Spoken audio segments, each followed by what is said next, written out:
What's going on, Nasteey Nation? Welcome back to another video. Today I'm going to be going over 5 tips and tricks for Nami. On top of that, I'm also going to be giving away some codes for the League Partner Program. We have some codes for High Noon Victor. If you guys aren't familiar with these codes will unlock the Champion Victor if you do not already own him. It'll also unlock the High Noon skin as well as the exclusive green chroma, which is not yet available in the in-game store. This is the only way that you can get it. So yeah, going to be giving away some of those to some people who leave a like on this video. Make sure you're subscribed to the channel and then drop a comment down below with the keyword Victor.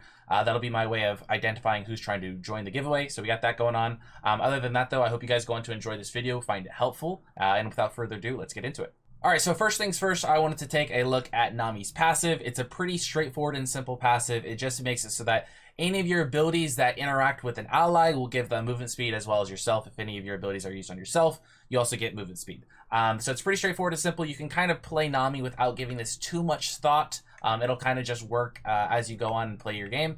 But there are certain situations that you can utilize this to get the most efficient usage out of it. So one thing, for example, anytime you're coming out of base, I see a lot of people just using their W and their E on you and your teammate to help you guys get out of base. You could also, even though it doesn't make a huge difference, just something like throwing a Q on top of your guys itself. Not something a lot of people think of, but that does proc your passive on both of you guys. It allows you guys both to get some movement speed and get to lane a little bit quicker. On top of that, I also wanted to talk about using your passive as far as your W and your E. You're almost never going to be using your ult specifically to utilize your passive. If you're doing that, you're playing Nami wrong. But as far as using your W and your W, as you guys might know, when you're using it on yourself, it does slow yourself down for just a second. So it's not fluid. Anytime you're using W on yourself or somebody else, you are going to be pausing for just a split second. So if you're ever trying to outrun an enemy and you have to decide between what ability you're trying to use to speed yourself up and get away from them, your Q, obviously, that animation is going to slow you down. Your W is going to slow you down. Slow yourself down. Your E, however, is one fluid motion. You don't stop, you don't stutter at all. So those are my 2 pieces of advice when it comes to Nami's passive. Make sure you're utilizing your abilities to get out of base quicker, including using your Q on yourself and your ally. And then if you're trying to outrun somebody, don't use your Q, don't use your W, use your E, because it is one fluid motion. You'll get that movement speed and you won't slow yourself down at all. Next up, I want to take a look at Nami's Q. Nami's Q, in my opinion, has got to be one of the more difficult skill shots to land in the entire game. It is super slow, it is super telegraphed, the hitbox honestly isn't even that big. It's a really tough ability to land. So my advice when it comes to using Nami's Q is mainly to be very patient with it. It is something that I personally like to use as follow-up rather than engage, just because of how difficult it is to land. Obviously, if you are able to initiate a team fight or set up a gank by leading with your Q and getting a kill for your team that way, awesome, great, good for you. More times than not, though, it's best to wait for your teammates to try to use their CC. Doesn't matter who your allies are. I promise you, their champions probably have more reliable and easier to land CC than Nami's bubble. So try to be patient with it. Wait for your teammates to lead and then follow up. On top of that, I've seen a lot of people, especially like in the lane phase, a lot of people will try to set up little 2v2s against the enemy team. Let me get the right button here.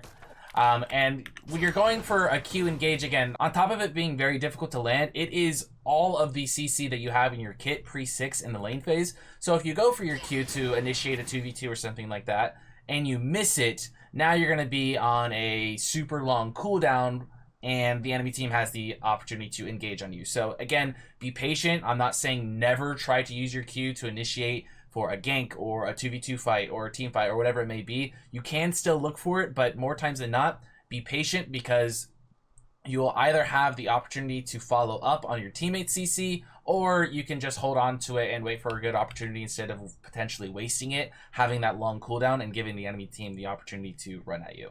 Next up, I have a little piece of advice for Nami's W. I see a lot of Nami players just kind of using this ability without putting much thought process into it, and I think it's because there's one specific mechanic of this ability that people don't quite understand, and that is the fact that each bounce of your W is going to get increasingly weaker. So this means that it bounces 3 times. The first bounce will be the strongest, the second time it hits somebody will be a little bit weaker, the third time it hits somebody it will be at its weakest. So we can use this to our advantage by trying to get the most efficient heal or the most efficient damage based on who we target first. So just to show you the numbers behind this, using my W on the target dummy first is going to do a total of 275 damage, whereas if I use it on myself first, instead we're only doing 201 damage, again because it's not as strong the second time around.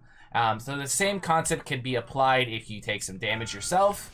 Maybe you're in the lane phase and you're a little bit lower. I probably shouldn't have the auto refresh on for this, but my point is, if you're a little bit lower and you want to try to put an emphasis on healing yourself more than dealing damage to the enemy team, and you are already within range, you can W yourself first, which again is going to do 241 damage, but heal yourself more, compared to dealing more damage to them, but healing yourself less. My next piece of advice is for Nami's E, and more times than not, if you are playing Nami properly, especially later in the game, you should be positioning behind your teammates, and you're not ever really getting in range to auto attack. You're just trying to stand back here behind them, buff them up, throw out your crowd control, etc., etc. But in the lane phase, since Nami does have quite a bit of damage output and has good trade potential in the lane phase, you will find yourself walking up a little bit, trading with the enemy, mixing in some auto attacks in your W and whatnot. In this situation, you can actually get pretty good timing and efficiency off of your E. Instead of using your E first and then auto-attacking them, you can actually proc your E when your auto-attack is mid-air and it'll still proc. So for example, auto, I press my E on myself mid-range, and as you can see here, I've already procced one of them and I still have the other two. So not the most important thing, you won't be using this super often later in the game, but especially in the lane phase, as far as efficiency goes, if you're looking for trades with the enemy, auto, E, mix in your autos and your W, and that is a little bit more efficient and effective that way by autoing first, then using your E, rather than using your E, walking up, and then autoing. Now the last piece of advice that I have is all about Nami's W. So I'm going to go ahead and set up an example team fight here. Again, if you are positioning correctly with Nami, this is going to be something that you're already utilizing, but I do see a lot of people for some reason are playing up with their allies in team fights and putting themselves in range of the enemy and potentially making themselves vulnerable and easy to kill. You should be playing behind your enemy or behind your teammates, and by doing so, you're going to get maximum efficiency out of your ultimate. So just like I said, when it comes to Nami's W, I feel like a lot of people are just utilizing or using this without utilizing its maximum efficiency. Same goes for her ultimate ability. I feel like a lot of people are just kind of randomly throwing this out in team fights, but if you are able to position correctly behind your teammates, buff them up, and then use your ultimate from the max distance possible, as you guys can see here, the duration of the slow increases based on the distance the wave travels. So if you are positioning properly, you're going to get more efficiency out of your ultimate slow, rather than positioning up front with your teammates and using your ulti from there. So this isn't so much of a piece of advice as far as how to use your ultimate properly. It's more just saying make sure you're positioning correctly in team fights, and by doing so, you will be able to use your ultimate to the maximum efficiency. Well, all right then, ladies and gentlemen, that is going to wrap up the end of this video. If you guys did go on to enjoy it or find it helpful, be sure to leave a like on the video and subscribe to the channel if you have not done so already. Also, drop a comment down below with the keyword Victor if you were interested in joining that giveaway. Anyways, thank you guys so much for watching to the end of this video. I really do appreciate it, and I will see you guys in the next one. Peace.